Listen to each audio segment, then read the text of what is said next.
guys, it's Gretchen and welcome back to my channel. Okay, so it is time for another Pearson Q&A. This does seem to be pretty popular for me to do just because there are always a ton of questions that I receive from this. In the future, I may kind of like open it up to body mods in general, primarily piercings and tattoos since I don't know anything about extreme body modifications. But I did get a few tattoo questions this time. I'm not going to answer those just because this is a Pearson Q&A, but in the future I may do just a tattoo and Pearson Q&A. If you like that idea, let me know below. So once again, the majority of the questions I received came from Instagram. I always put up a story, saying, hey, if you've got any questions for me for this month's video, let me know. I do have like 3 questions that came from YouTube from the previous video. So if you have any questions or want to be featured in my July video, make sure you leave your comments beneath this video because that's going to be the only place that I look for those questions. These questions are in no particular order. They're just how I save them to my phone, but I will start with the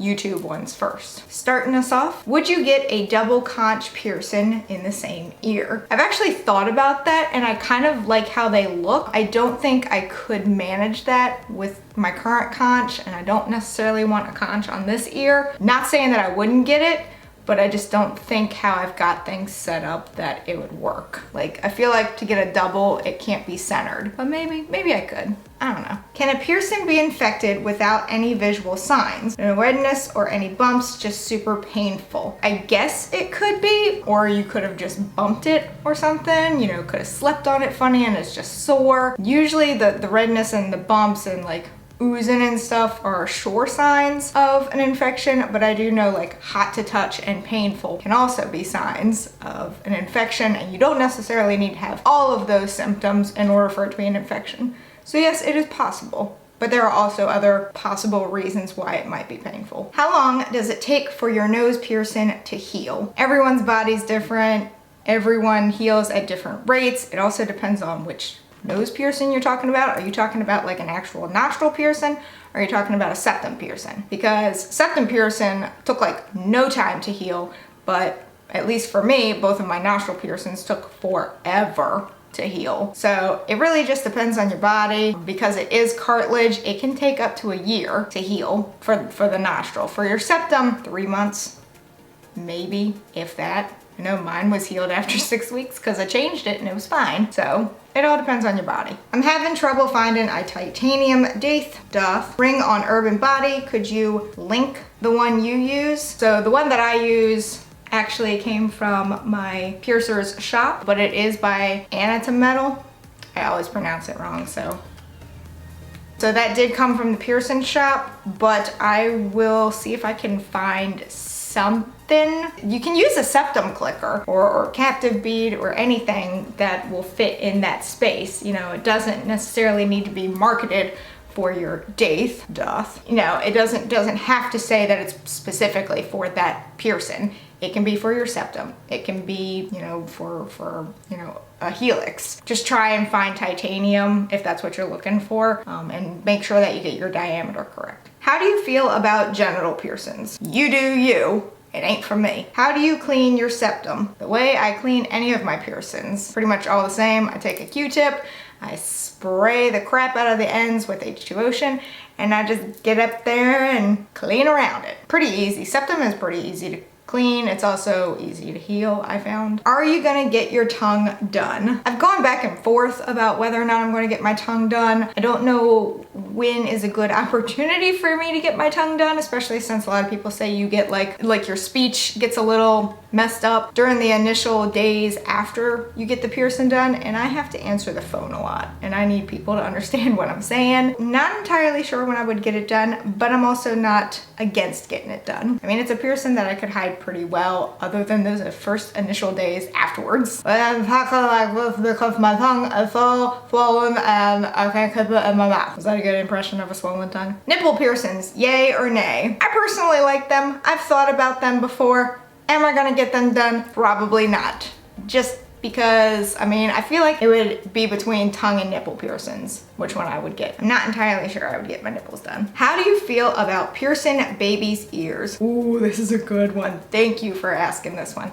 I'm against it. Primarily because they're little, they're young. They can't consent to whether or not they want their ears done. And then second of all, most people when they get their baby's ears pierced, they go to a shop like Claire's where there's a freaking gun, and that's how they do it. First of all, the sound alone from a piercing gun is terrifying. I'm 29 years old and I'm terrified by the sound. Second of all, the force from the gun just pushing its way into the site. I wouldn't wish that on a 29-year-old like myself, and I wouldn't wish that on like a 2-month-old. Hopefully no one's getting their baby's ears pierced at 2 months old, but never know. But yeah, I'm against it.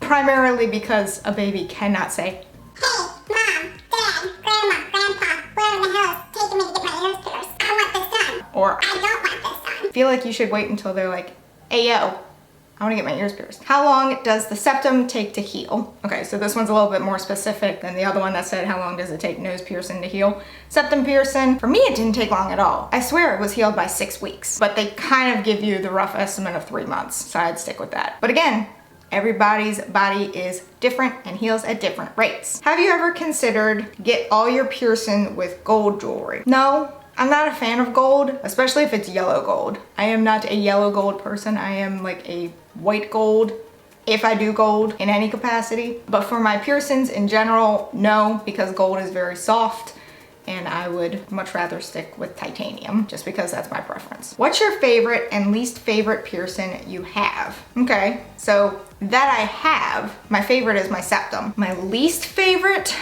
probably, so this is gonna be a little specific. Probably my double helix over here, but only the top one, because no matter what I do, there is a slight bump there. And I know the reason. It's not because I don't clean it or anything like that, it's because it's not pierced straight. The bottom one is perfectly straight, but this top one is at a little bit of an angle. And if you have a piercing that is pierced at a little bit of an angle, it just never heals well. I won't say properly, but it just doesn't heal well. And so no matter what I do, there's a bump on this top one. So that's probably my least favorite just because it's a pain in the butt and I'm forever dealing with it. And it'll be like 3 years old in December, I think. I think I got it done in 2016. I can't quite remember. If I have to pick a least favorite one of mine, it's the top of my double helix. I honestly can't get my tragus to heal. Any tips? Patience. Patience is a virtue when it comes to getting a piercing to heal. If you've had it less than 12 months, don't worry. You're in the camp of the majority that deal with cartilage piercings. It takes a long time for them to heal. So this was the first one that I got done that just kickstarted everything, at least ear-wise. This was the first one I got done. It took roughly 2.5 years for that sucker to heal. So patience, and just continue with your salt soaks, continue with taking H2O to it every day and just wiping it down. Patience. That's my biggest tip when it comes to healing a piercing. Have your piercings affected your job in any way? Also, what field are you in? So I am in higher education. I do have a degree in secondary education, and then I got a master's degree in higher education administration. So currently I am working in a higher education capacity. No, my piercings haven't affected anything. I kind of pushed the boundaries a little bit by keeping my septum in. At first, I flipped it up, but then after Christmas break, I was like, you know what? I'm gonna leave it out and see if anyone says anything. And no one has said anything. I work in a very progressive environment, especially when it comes to body modifications. When I can, I make sure to cover things up just so I'm not like pushing everything into the faces of others, especially if they don't wanna see it. But at the same time, you know, I'm not gonna go out of my way to cover it up. But if it's covered up, then whatever. But yeah, no one has said anything to me. And I deal with parents and students and faculty, staff, and no one has said anything to me. So unless they're just being polite and keeping quiet about it, no one's had a problem. Is a tragus or a daith piercing good to start with? So if we're going on personal opinion, I'd go with the tragus just because it's a little bit more out there and open. But I have heard in the comment section that a lot of people started with a daith or a rook or a conch or a septum. It's all on your personal preference. Me personally, I got the tragus first, and I just found that it was easier to deal with because it's a little bit more out there, a little bit more open, a little easier to access. So that's the only reason why I'm saying it's probably a good one to start with. I got my helix pierced a year ago, but it recently got a keloid. What should I do? Once again, patience. Have that patience. Like I said, This Helix over here took about 2.5 years for it to completely heal. Now it gives me no problems, but you just can expect a Pearson bump to pop up. That's how the body works. That's how cartilage piercings work. It's a fun time. They're worth it though. So just keep that patience, keep with your cleaning, keep your hands clean. Thoughts on ear constellations. I think I saw this like on BuzzFeed or something, which, reputable source right there. I mean, if that's your thing, if you're into it, go for it. I personally would not do it. I just don't like it. But if you're into it, cool for you. If you had to take out one of your piercings, which one would it be? That's probably gonna go back to the double helix, that top one, just because it still gives me problems and it's almost been 3 years. I'd probably take it out, let it heal, and then get it re-pierced correctly, like straight. All the other ones I love so much though, so that'd probably be the only one that I'd consider. When getting a cartilage piercing, how bad is the sound of the cartilage breaking? Okay, good question. First of all, when you get your piercing done with a needle, it doesn't shatter. So first of all, it doesn't break, it shatters. That's what I believe you're referencing. Maybe, I may be completely wrong about this. But when you get a piercing done with a gun, one of the things everyone warns you about is that the force from the gun can cause your cartilage to shatter. Now, if you're also asking like when the piercing is done with a needle, like can you hear the crunching sound of it going through? I personally have never heard the crunching sound, but I know a lot of people who have. So it depends on what you're asking in your question. Are you asking about cartilage shattering from like a gun? Are you asking about that initial insertion of the needle into the cartilage and people talking about the crunch sound? I personally have never heard the crunch sound, but I know other people have, and they say that that's like the worst part, is hearing that sound of the needle maneuvering its way through the cartilage, which sounds disgusting. But I don't think everyone is privy to that sound. At least I'm not. When you get your lip pierced, will you do a video? Also, do you like BVB? Is that Black Veil Brides? Because yes, I do. When I get my lip pierced, first of all, I have to decide which one I'm gonna get done because I still have not made up my mind whether I want my Medusa/Philtrum or if I want a Libre. Still haven't decided. But yeah, I do a video about all of my piercings, so if I do get it done, I definitely will. Will I do a video of me getting it done? Probably not, because they don't allow recording at the shop that I go to. Do you still want to get your belly button pierced? Yes, and I'm dragging my feet, mostly because I'm working really hard to like tone up my stomach area, and it's going slowly but surely, but I don't want to get it done until I'm happy with how my stomach looks. I'm really hoping before the end of the year. I keep like putting it off. I know it's terrible. What's your opinion on Spirit Adornments jewelry? A lot of piercers say it's trash. Honestly, I can't say that I've ever heard of it before. Is it a company of jewelry? I'll look into it though. When will you be getting your next piercing? I am currently toying with the idea of doing a double forward helix. It would probably be on this ear.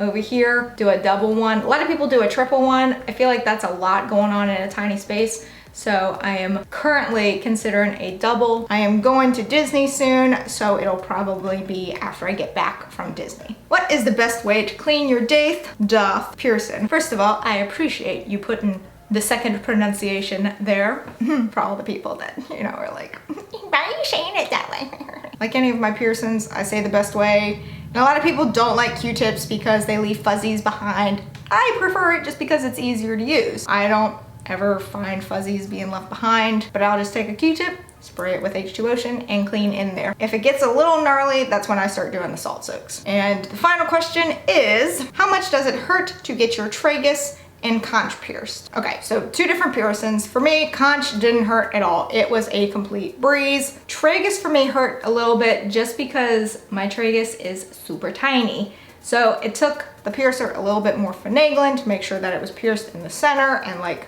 far enough away from the edge that it wasn't gonna be a problem. So that's the only reason why it hurt for me. But I know a lot of people who say the conch hurt like hell for them and the tragus was nothing. So again, it depends on your pain tolerance and what your body can handle. But that was just my experience. Conch was nothing, tragus was a little meh. So that is it for the June Pearson Q&A. Thank you to everyone who submitted a question. If I didn't read your question, it's probably because it was a duplicate. Sorry. Some people submit more than one question. I only pick one from those that submit multiple questions. So if you send in multiple questions, just keep that in mind for the next time. I'm only gonna answer one of those questions. If you want to be featured in the next Q&A video, leave your questions below this video. I will not look anywhere else on YouTube except for this video. But then when it comes time for me to pose the question on Instagram, that's usually about a week before I do the video. Ish. But that is it for this video. If you enjoyed it, please give it a big ol' thumbs up. Go on down there and hit that subscribe button wherever it may be, because I don't know. Even though I do, this is just my shtick now. Also hit that notification bell in case you want to know when I upload, and in case YouTube wants to let you know when I upload, because I would really appreciate it. And until next time, bye guys.